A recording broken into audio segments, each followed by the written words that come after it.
Consistently showing up to your art practice is one step in the journey. But how can you show up to your sketchbook practice to get the most out of it?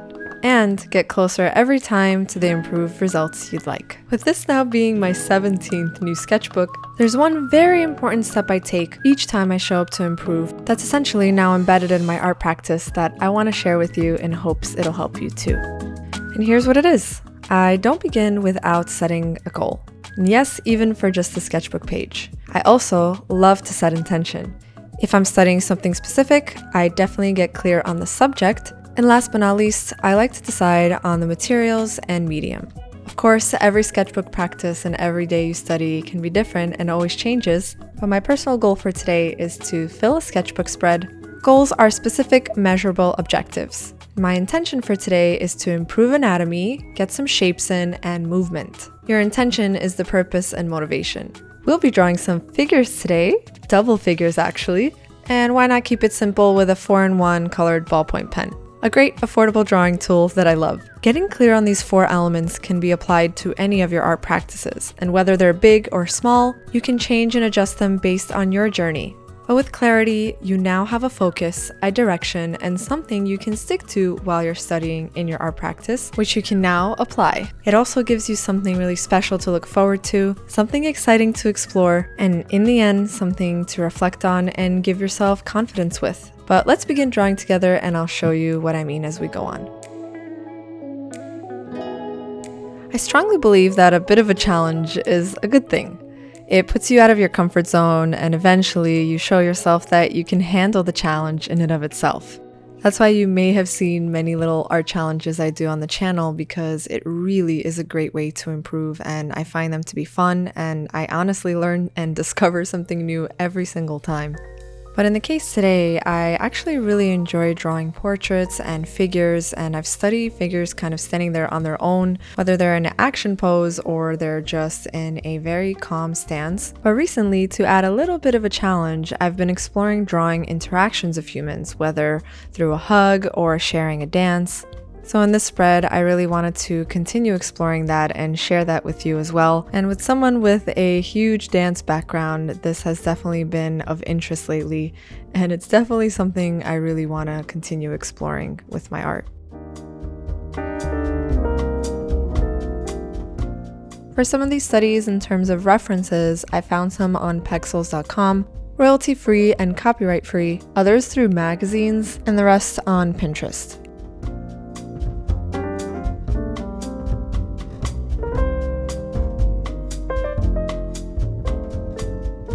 Now, I mentioned having a clear direction when it comes to your practice. This in particular is great if you're studying something that you really want to improve. But I also have to say that sometimes coming in and drawing without any direction is great as well. Sometimes it actually finds you in the moment. And although I came in with the direction with everything established, I still had an addition to focus specifically on the hands with this spread. So as soon as I began, I was really open to adding that to my list. Because essentially the creative process is a place for you to play, to adjust, to have fun, and just simply explore.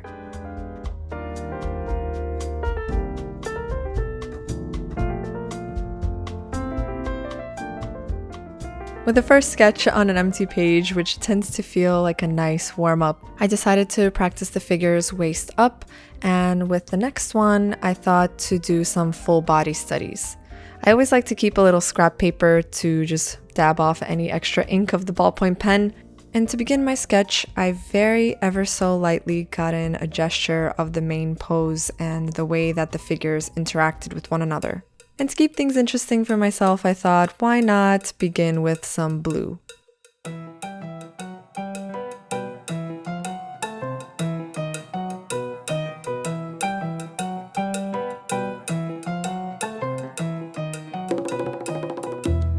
Something I'm noticing develops after years of practice and just showing up is having an intention with your line and the way that you structure your drawings.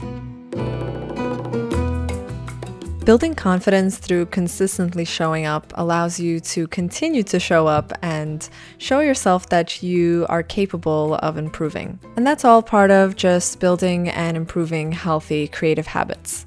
And speaking of building confidence, I think that ballpoint pens are really great for that because you just start off completely with ink, and it almost puts you in this place and mindset to just go for it. This is a simple and super functional tool I love practicing drawing with. I have some more videos on my channel if you want to check out some extra tips. Now, one of my intentions for today was to improve anatomy and push the shapes. A recent discovery in this is to actually push the angles a little bit further and to exaggerate some of the balance. Something I also like to do to get the most out of my art practice is refer to books that really help figure things out and understand. I constantly get asked on some of my favorite anatomy books, and here's a new amazing find that I've been loving, and it's called Bridgman's Complete Guide to Drawing from Life. I love the measurements and the descriptions that it has, everything from bones to muscles to the shapes and form and shadow. I also love the breakdown from every little element all the way to the thumb even. But as always, everything will be linked below for you if you want to check it out. But I like to keep the book on the table to just refer back and forth with different things I'm drawing at the moment. I find it definitely helps with improving, even just choosing one page to study, or simply keeping it beside you while you apply it to your own drawings. I figured I'd share since this is a really common question on my channel. Alright, let's begin our next drawing. A little fun fact and story in case you missed it. I began ballet when I was 4 or 5 years old, so drawing these dancers was like catering to my inner child, and I really wanted to capture the movement and essence and flow when you dance. Dancing is another beautiful art form, and it's an experience and expression that comes from within and extends all the way to the tips of your fingers.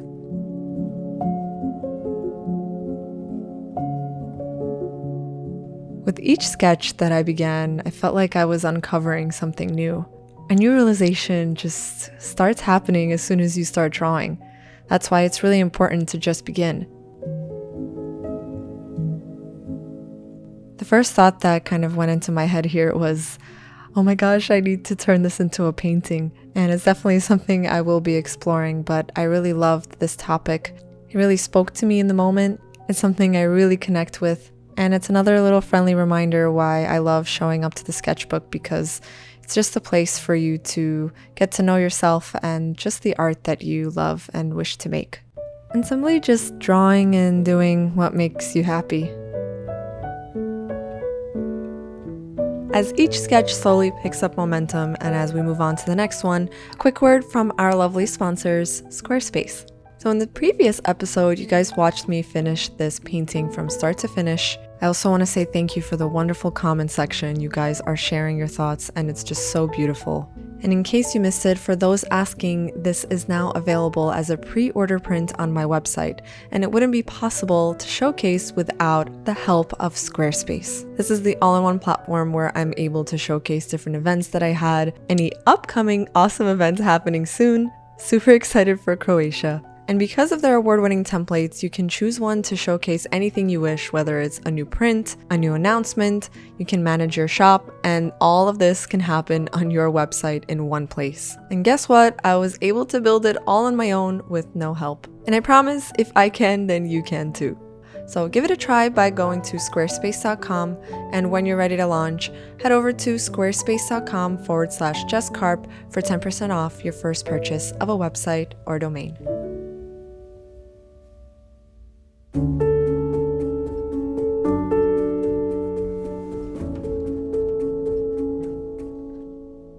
I think that we all have something that truly fascinates us, whether it's a story, a book, a drawing that we saw.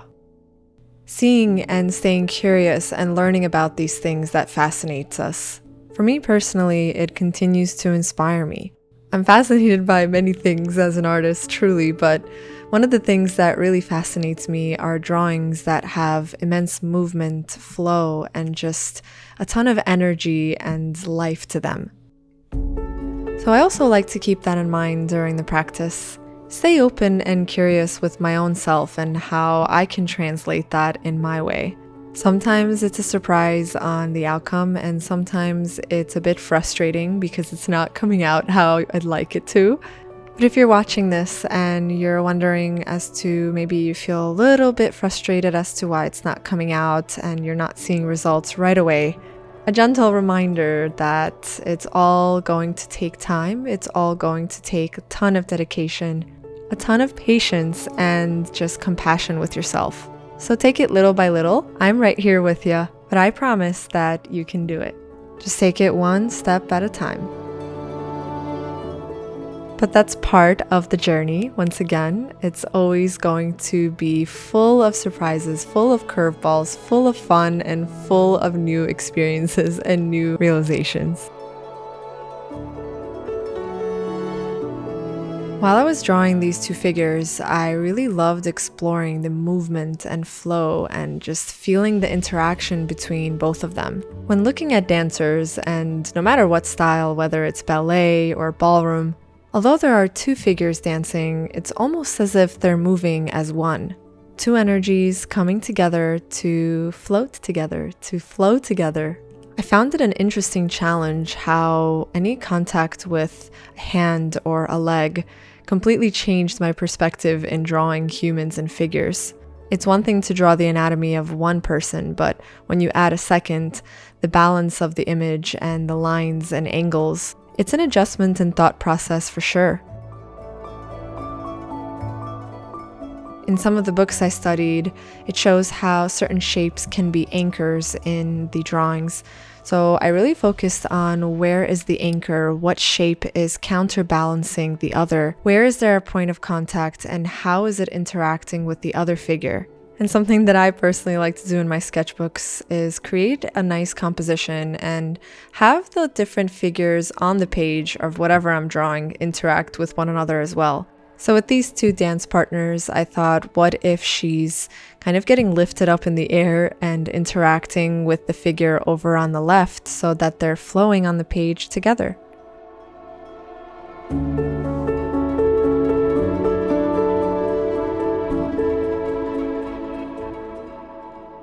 Going back to the thought process, it really helped to focus on the anchor of the drawing. And so with this one, I tried to communicate that with the stance and also with the line weight and how much I shaded something, just to bring that weight down on the paper and anchor the whole drawing. And as things unfold throughout the drawing process, I realized I never did a full study of a back, a male figure. So to balance out the other red drawing on the other side of the spread, that was the next study on the agenda.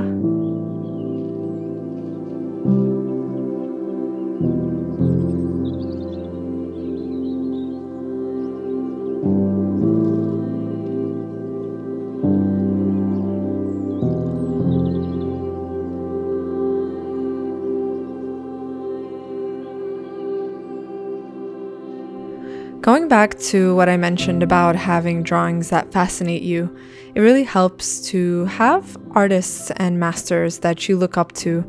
For me, are drawings by Michelangelo, also referring back to drawings from the anatomy book, going back and forth and observing them and studying the line weight, studying the way that the artist chose to draw as well, really helps to create an intentional practice and improve and apply it to your own drawings. Overall, I think a mix of that and some drawings from imagination, some master studies, simply putting in the time and creating a discipline for yourself that works for you is great as well.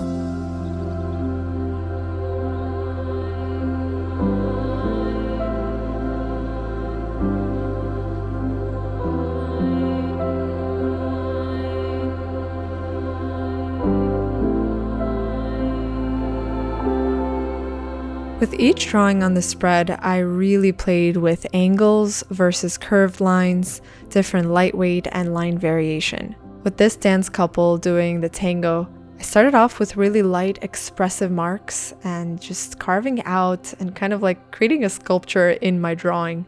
One of my intentions was to try to push the shapes, and I'm always seeing how I can create and exaggerate the shapes themselves. And I also focused on how I can create their expression and interaction between one another too.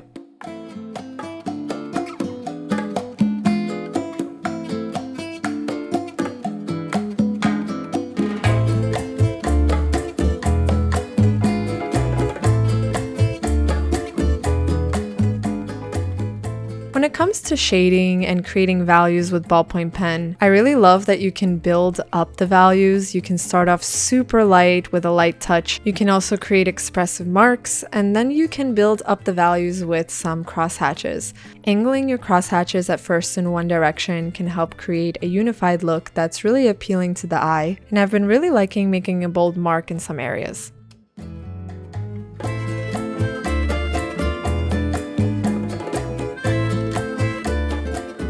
Whenever filling a sketchbook spread, I really like to look at the negative space to see how I can fit in the next drawing, and that way I'm also practicing and pushing my composition skills.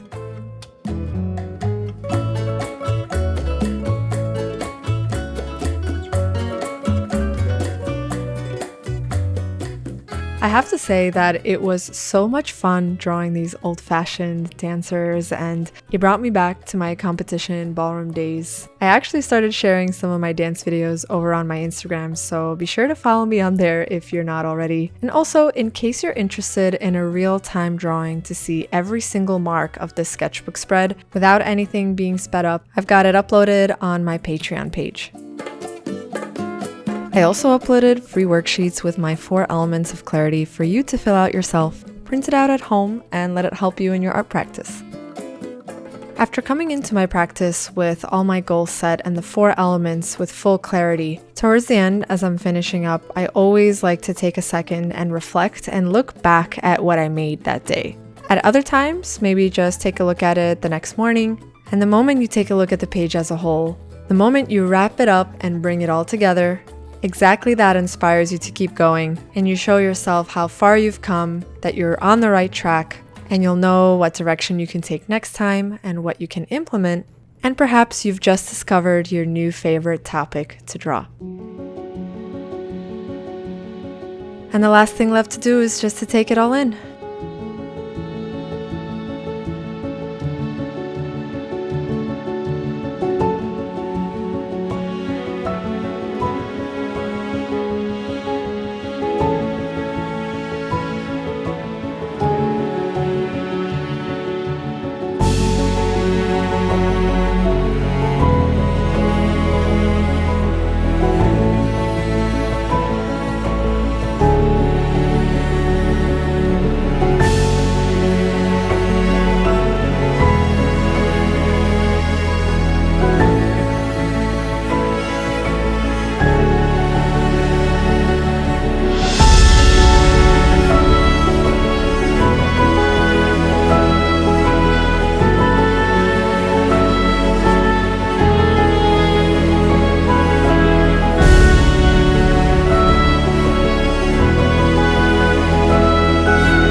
Here's the finished spread of today's sketchbook practice. Safe to say, I am in love with drawing dancers, and it's going to be a topic I'm definitely going to explore some more, and perhaps turn one of these into a large painting. I want to say thank you so much for watching. Thank you tons for being here, and if you're not ready to go just yet, check out the video on the screen for some more inspiration. I'm sending love and light wherever you are. Stay creative. Until next time.